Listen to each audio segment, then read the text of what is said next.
Ao longo desta semana estamos a olhar para a sondagem pedida pelo Porto Canal sobre a regionalização. Dois dados saltam desta sondagem. A maioria dos portugueses considera que o país está mais centralista do que há 20 anos, quando foi feito um referendo à regionalização, e 43,4% dos portugueses diz que votaria sim caso acontecesse um novo referendo. Esta noite é nosso convidado a Fernando Freire de Sousa, Presidente da Comissão de Coordenação e Desenvolvimento Regional do Norte, a quem agradeço por estar connosco no Jornal Diário. Sr. Doutor, começo logo por olhar estes números. Ficou surpreendido com estes números ou vão de encontro à sensação que tinha enquanto também líder de uma comissão e também com as funções que tem? Boa noite. Antes de mais, queria agradecer o convite para estar aqui e queria cumprimentar o Porto Canal pela sua nova, não é bem uma nova grelha, mas enfim, de alguma maneira, um novo conjunto de preocupações que procuram chegar mais perto das regiões naquilo que é o vosso trabalho cotidiano. Em relação à pergunta que me faz, eu diria que fiquei... O resultado último da sondagem é, para mim, qualquer coisa que corresponde a uma evidência. É uma evidência hoje absolutamente clara para quem tem ou quem exerce funções fora das funções do território central, digamos assim, do país. É para mim uma evidência, e é uma evidência para quem exerce essas funções, que o país está cada vez mais centralista. Este cada vez mais centralista quer dizer qualquer coisa que, por referência, estamos a referenciar a um período de 20 anos. Portanto, não tem a ver com este governo, nem com o anterior, nem com o outro de trás.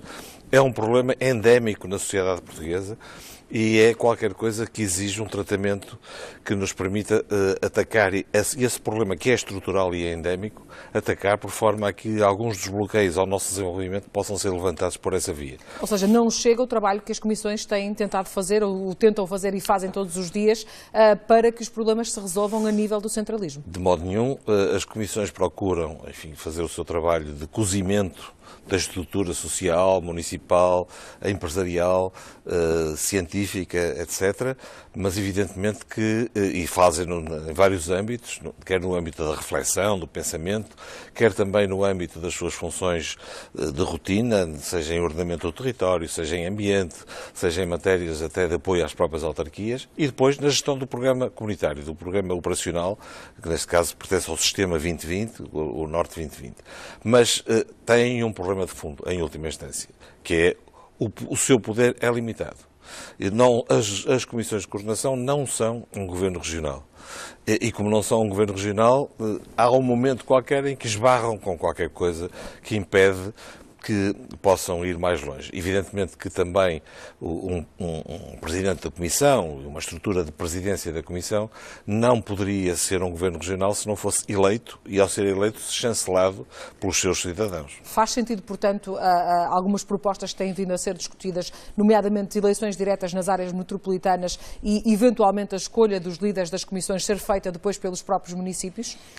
Claro que é uma matéria que ainda está em discussão, é apenas uma proposta e que vamos conhecer resultados mais à frente, mas faz sentido mudar também essa questão da eleição direta? Faz todo sentido mudar, mas não na perspectiva, do meu ponto de vista, e estou a responder neste contexto estritamente como cidadão.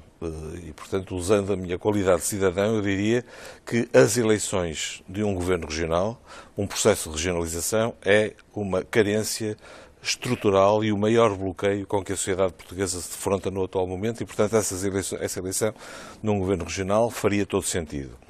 A eleição direta de um presidente de comissão seria, eventualmente, um pequeno passo nesse sentido. Mas desde que isso fosse feito, através de um sufrágio universal ou, numa hipótese já mais coxa, através de uma representatividade dos vários stakeholders e não como algo que decorra da mera instância municipal. Portanto, faria sentido que fosse ou universal, e seria claramente a minha preferência, ou que tivesse em conta o que pensam sobre a matéria, uma certa representatividade, tecido empresarial, universidades, etc., e representações dos municípios, naturalmente, que são stakeholders importantíssimos da região. Mas não confundamos municipalismo com regionalismo, ou com regionalização. Já percebi que é um adepto fervoroso dessa regionalização. Claro.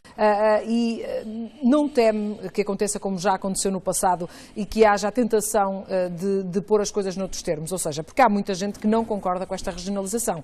Dentro dos vários partidos partidos. Há muita gente que defende que a regionalização vai criar patamares intermédios de poder e que só vai servir para alimentar certos poderes e aumentar aqui o número, se podemos usar a palavra, de tachos naquilo que é a administração central. Isso é o maior equívoco que pode existir.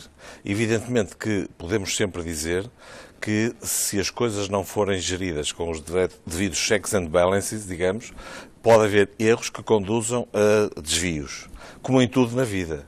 Agora, o processo da instância intermédia de decisão do contexto nacional é qualquer coisa que está para além desse problema e que é, de facto, a pré-condição essencial de um processo de desenvolvimento. Porque uma coisa é o poder legítimo de um governo central, outra coisa é o poder legítimo de governantes municipais e outra coisa são os problemas que têm outra escala, que é suficientemente longínqua do centro e é suficientemente ampla e intermunicipal para que não possa ser resolvida à escala estrita das autarquias. E, portanto, as três instâncias são essenciais.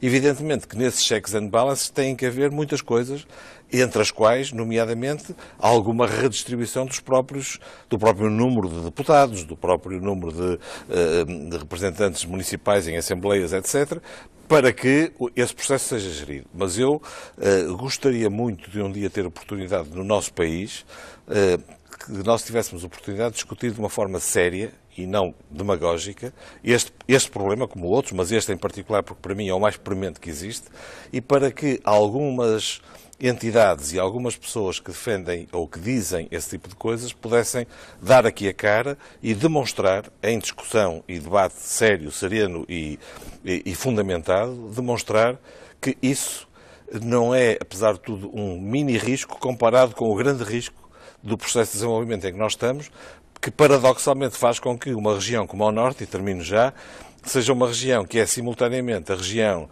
de Serralves, da Casa da Música, da Universidade do Porto, da Universidade do Minho e de um conjunto enorme de entidades, para não falar de muitas instâncias empresariais fortíssimas e, ao mesmo tempo, a região mais pobre do país.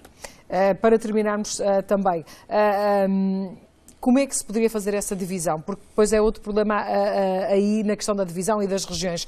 Sempre apoiada naquilo que são as NUT 3, é aquilo que defende também? Eu acho que nessa matéria, enfim, esta é uma matéria que eu acompanho há tantos anos e para a qual, enfim, tenho vindo a ser parte menor, mas em todo caso uma parte atenta há muitos, muitos anos. Ainda me lembro do livro branco da regionalização, ainda lá tenho embaralecido em casa do seu branco, de 1981, que foi um documento essencial na preparação de uma regionalização que vinha aí e que estava iminente e que depois não veio por razões que nos levavam muito longe a discutir agora aqui, mas eu diria que, para responder assim de uma forma taxativa à sua pergunta, que não há duas opiniões, quer dizer, ou é o mapa das 5 regiões, ou então estamos a estragar tudo e nada vai acontecer. Com referendo? Temo que haja um problema. Se me perguntar o que é que eu preferiria, uma revisão àquilo que é a Constituição. Exatamente. Se tiver que haver um referendo, como as sondagens tendem a indicar, é provável que o próprio referendo indicasse que a regionalização vinha aí, que era possível que ela acontecesse e, portanto, enfim, não seria a minha preferência.